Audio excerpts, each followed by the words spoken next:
আসসালামু আলাইকুম রহমতুল্লাহি ওবরকাতুহু। সম্মানিত দর্শক, শেখ হাসিনা বাংলার রাজনীতিতে ফিরে আসবেন। শেখ হাসিনাকে ধরে আনা হবে দিল্লি থেকে, অথবা বাংলাদেশের সঙ্গে ভারতের যে বন্দি বিনিময় চুক্তি রয়েছে সেই চুক্তির অধীন তাকে দিল্লি সরকার ভয়ে বাংলাদেশকে প্রত্যার্পণ করতে বাধ্য হবে, অথবা শেখ হাসিনার বয়স হয়ে গেছে, বেশি দিন বাঁচবে না, ক্যান্সার হয়ে গেছে, যে কোনো সময় তিনি মরে যেতে পারেন, অথবা তিনি আসলে খুবই অসুস্থ, হাসপাতালে ভর্তি আছেন। এআই দিয়ে মূলত তার কণ্ঠ বানিয়ে মূলত নেতাকর্মীদেরকে চাঙ্গা রাখার চেষ্টা করা হচ্ছে। অন্যদিকে আমি আসছি ৬ মাসের মধ্যে আমি আসছি। তোমরা সবাইকে মানে আগে যেবার ভুল করেছি সেই ভুল করব না। প্রত্যেকটা লোকের পাই করে প্রতিশোধ নেব এবং বুঝিয়ে দেব কত ধানে কত চাল।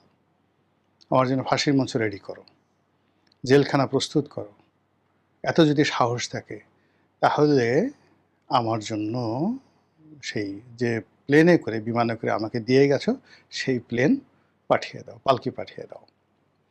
আচ্ছা বলেন তো, এই কথাগুলো কি বাংলাদেশে অহরহ আলোচিত হচ্ছে না? এগুলোর সত্যতা কি? এগুলোর বাস্তবতা কি? এগুলোর প্রয়োজনীয়তা কি? আমরা কেন এগুলো নিয়ে মাথা ঘামাচ্ছি? এই যে বারবার আমরা শেখ হাসিনার কথা আলোচনা করছি, এটা কি আমাদের বিনোদন? মানে আমাদের ভালো লাগে? এটা কি সেই যেমন রূপবানের গল্প, আরব্য রজনীর গল্প, শাহানামার গল্প, সোহরাব রুস্তমের গল্প, এরকম পালা গান বা এরকম পুঁথি কিংবা এরকম গীতি কবিতা, শেখ হাসিনা কি আমাদের সেই গীতি কবিতা যেগুলো আমাদের না শুনলে ভালো লাগে না, আমরা এর মধ্যে বিনোদন পাই?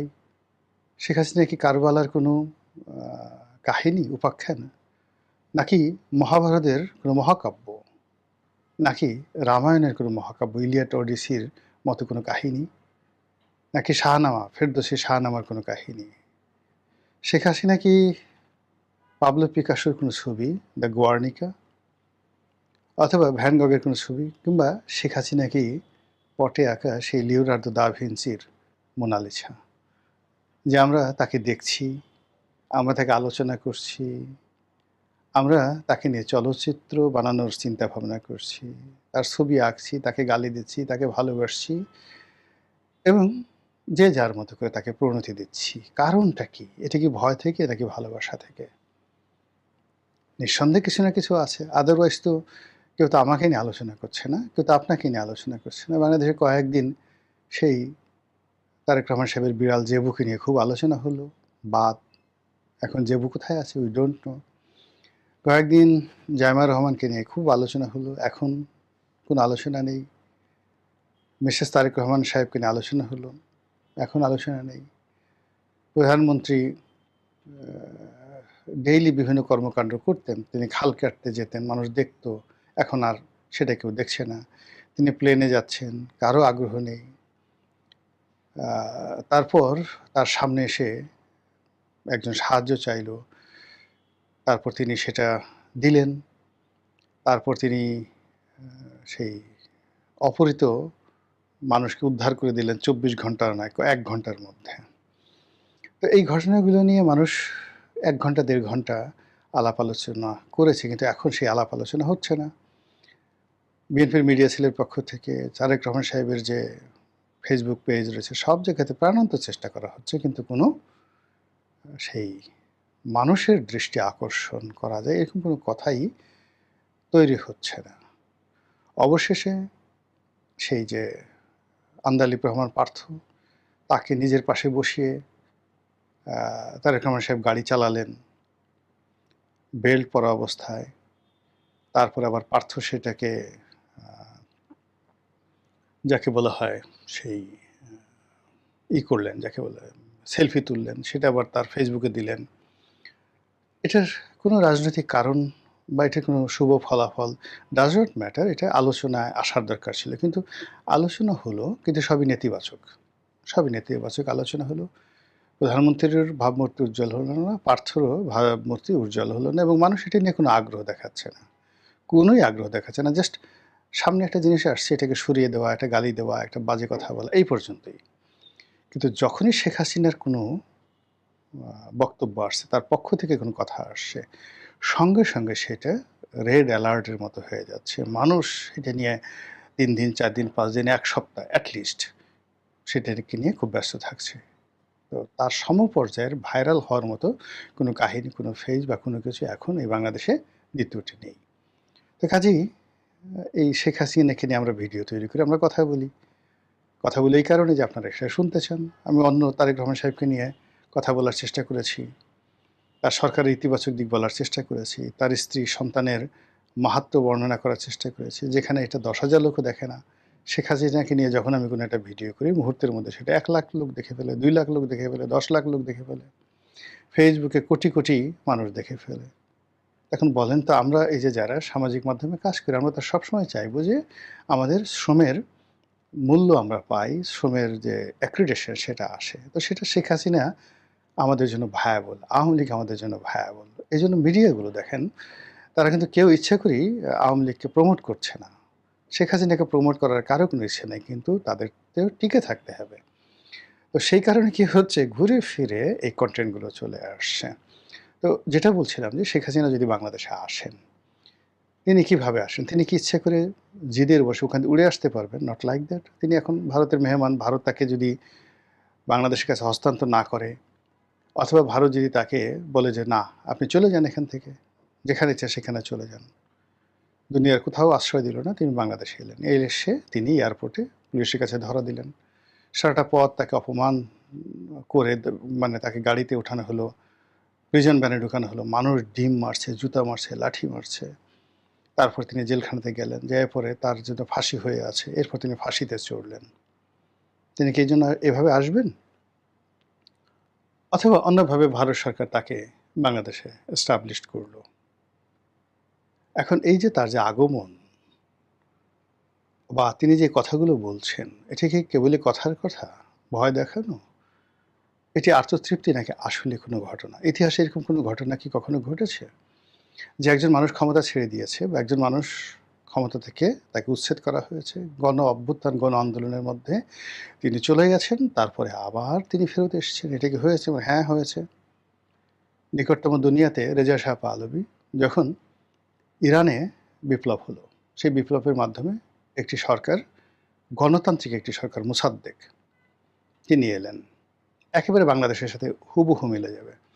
এবং যখন গণ অভ্যুত্থান হলো, সেই গণ অভ্যুত্থানের সময় রেজা শাহ পাহলভী আমেরিকাতে চলে গেলেন। তো আমেরিকাতে চলে গেলেন শেখ হাসিনার মতো। এরপর গণ অভ্যুত্থানের পরে একটা নির্বাচন হলো। সেই নির্বাচিত সরকারকে আমেরিকা একটা কূ ঘটিয়ে দিল। মিলিটারি কূ ঘটে মোসাদ্দেককে ক্ষমতার থেকে আউট করে দিলেন। তারপর একটা পাল্টা কূ হলো। সেই পাল্টা কূয়ের পরে সেনাবাহিনীর লোকজন এয়ারপোর্টে সব দাঁড়িয়ে রইল, আর রেজা শাহ পাহলভী সেই ইরানে ফিরলেন এবং ৭৯ বিপ্লব পর্যন্ত তিনি ক্ষমতায় ছিলেন। বেশি দূর যাওয়া লাগবে না, ৫৩ থেকে ৭৯ পর্যন্ত। বাংলাদেশে যা ঘটেছে সেম ইরানে ঘটেছে। ২ নম্বর হলো যে এর বাইরে আরও কোনো গৌরবোজ্জ্বল ভূমিকা আছে কিনা। এটা তো গেল নেতিবাচক। ইতিবাচক কোনো দিক আছে কিনা ক্ষমতায় ফিরে আসার? অর্থাৎ যদি রেজা শাহ পাহলভীর মতো ফিরে আসেন, তাহলে আমেরিকা যে কাজটা করেছে, মোদি যদি ঠিক সেম কাজটা শেখ হাসিনার জন্য করেন, তাহলে বাংলাদেশেও সেই ১৯৫৩ সনের মতো ঘটনা, যেটা তেহরানে ঘটেছিল, সেই ঘটনা এখানে ঘটা সম্ভব।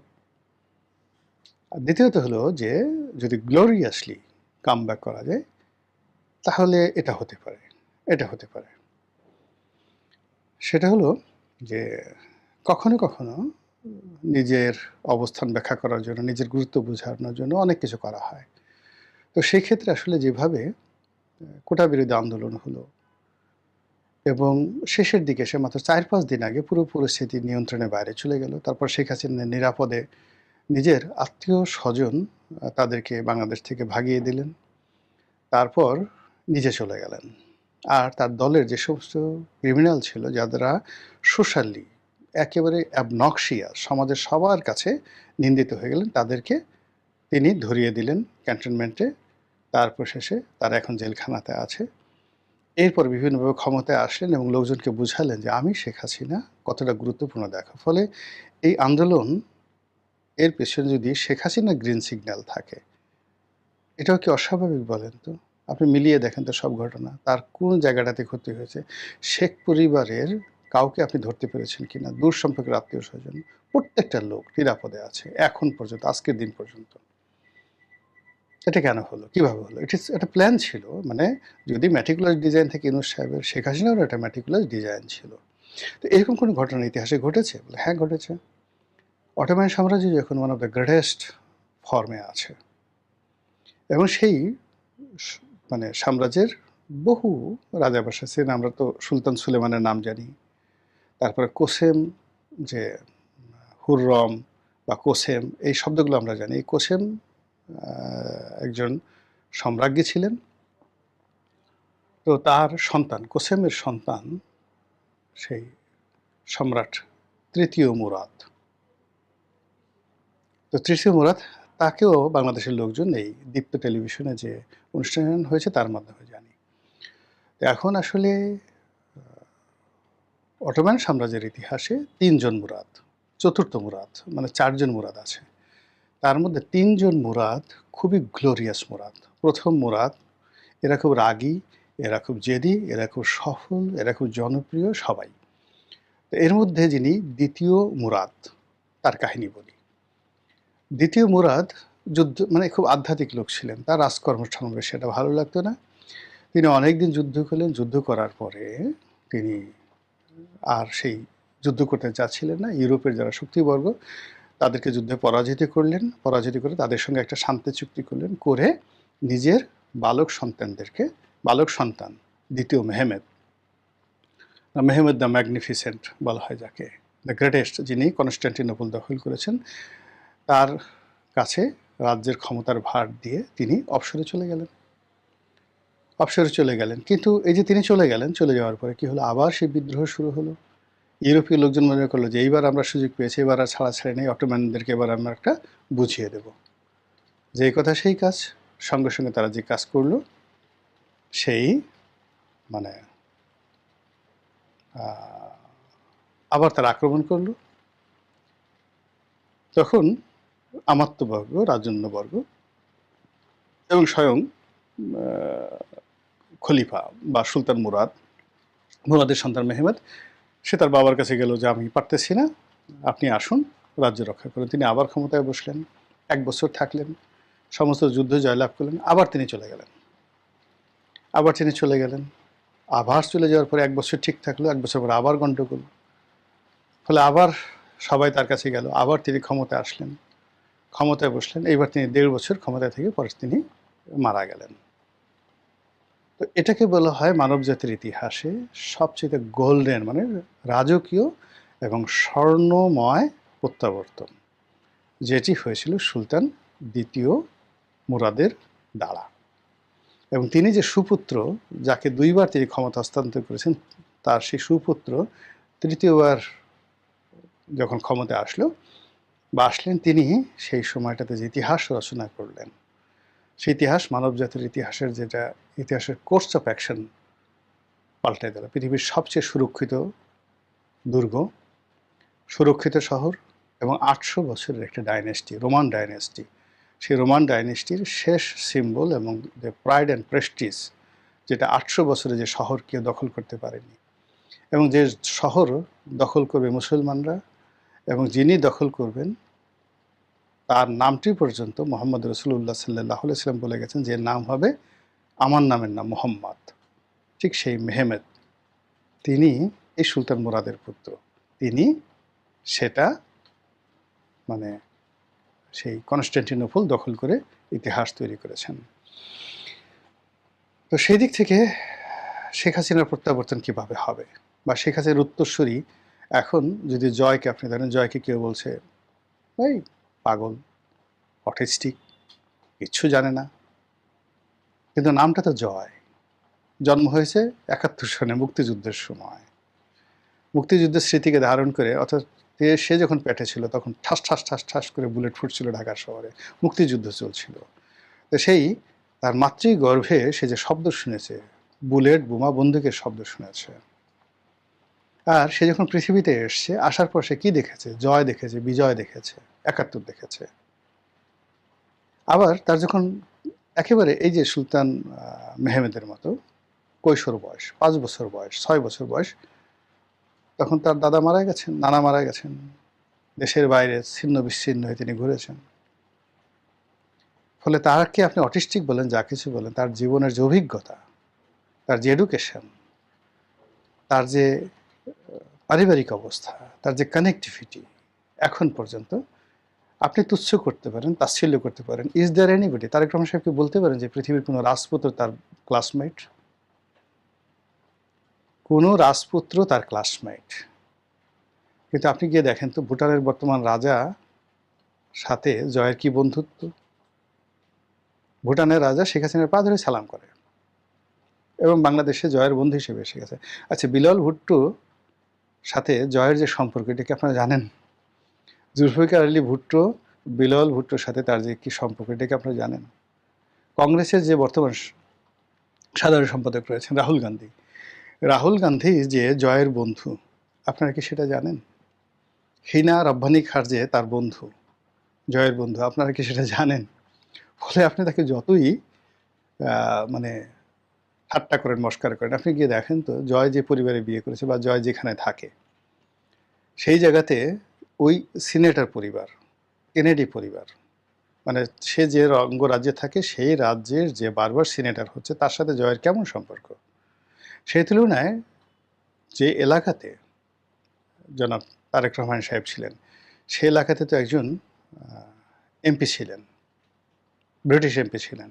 সেই এলাকাতে একজন ব্রিটেনের আপার হাউজের লর্ডসভার একজন সদস্য ছিলেন। মানে ওই এলাকার এই দুজন কয়বার তারেক রহমান সাহেবের বাসায় আসছেন? আপনারা একটু যারা বিএনপি যারা লোকজন আছে বললেন তো যে ব্রিটিশ কোনো এমপি, ওই এলাকার এমপি তারেক রহমান সাহেবের সাথে দেখা করতে এসেছে, কোনো মন্ত্রী তারেক রহমান সাহেবের সঙ্গে দেখা করতে এসেছেন, আর জয়ের বাসায় বা জয়ের সাথে বিএনপির যারা আমেরিকার লোকজন আছে তারা গিয়ে দেখেন যে সেখানে প্রথম থেকে তার যে ওখানে যাদের সাথে তার বন্ধুত্ব, চলাফেরা, একসাথে বসে তারা আড্ডা মারে, এর মধ্যে কয়জন সিনেটর আছে, কয়জন কংগ্রেসম্যান আছে, কয়জন বিচারক আছে, কয়জন বিচারপতি আছে, আর কয়জন বুদ্ধিজীবী আছে, কয়জন সাংবাদিক আছে, একটু খোঁজ নিয়ে দেখেন। তো এই যে জিনিসগুলো আমরা অনেক সময় কাউকে তুচ্ছ তাচ্ছিল্য করার জন্য বলি, আরে কি বুঝে ঘোড়ার ডিম, ওর এটা আছে, ওটা আছে, ইত্যাদি ইত্যাদি। কিন্তু বাস্তবতা দেখেন, প্রকৃতি কিন্তু খেলে দেয়, পর্দার আড়ালে সব কিছু খেলে দেয়। তো শেখ হাসিনাকে নিয়ে যা কিছু হচ্ছে, এখানে আসলে